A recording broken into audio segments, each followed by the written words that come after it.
A lot of times golfers come up to me and they say they're doing loads of practice, but they're not seeing any major differences to their on-course performance.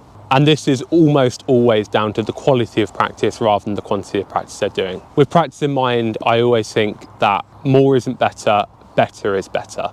So having good quality practice that is very structured with a clear goal in mind is a much quicker way of improving than just bashing hundreds of balls on the range with no real clear idea of what you're doing. With that in mind, I like to structure my practice into 2 separate segments. So I've got 50 balls here and I've divided those into 2 baskets, so 25 in each basket.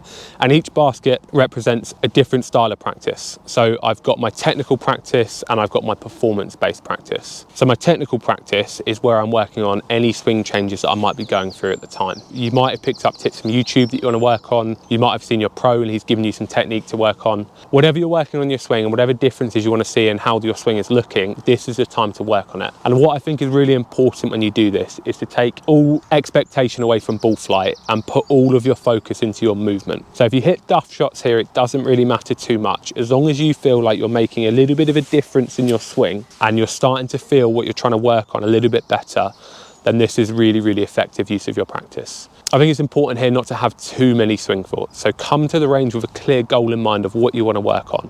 1, maybe 2 things, and make sure in your practice swings, you're really exaggerating and feeling the difference in these movements, and then try and take that over to some short shots where again, you're not too concerned about where the ball is going, but you're just trying to feel a real difference. And as you get used to this movement, you can take it to longer and longer versions of the swing. And if you video yourself, this is the time to do it. Try and relate what you're feeling to what it's looking like on camera.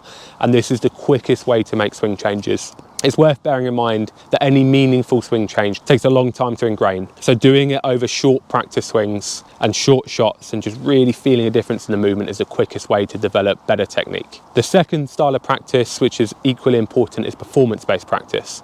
And this is where I'm thinking much less technically, but I'm thinking much more like I would on the course. So I'm trying to apply the changes I make into an on-course setting.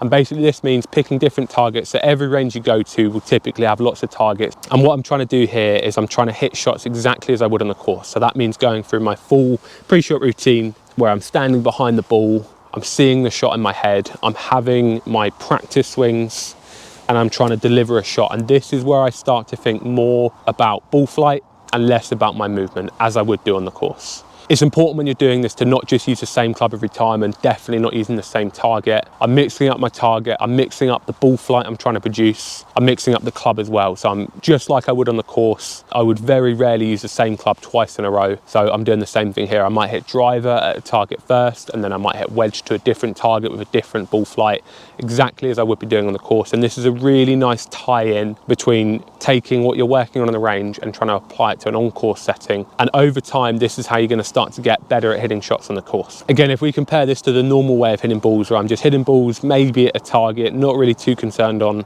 the flight of the ball, not really going through my practice swings, I'm not going to get much better at hitting shots. But if I'm really thinking about varying the shot, going through my routine as if I was on the course, that is when you're going to start to see big improvements in your performance.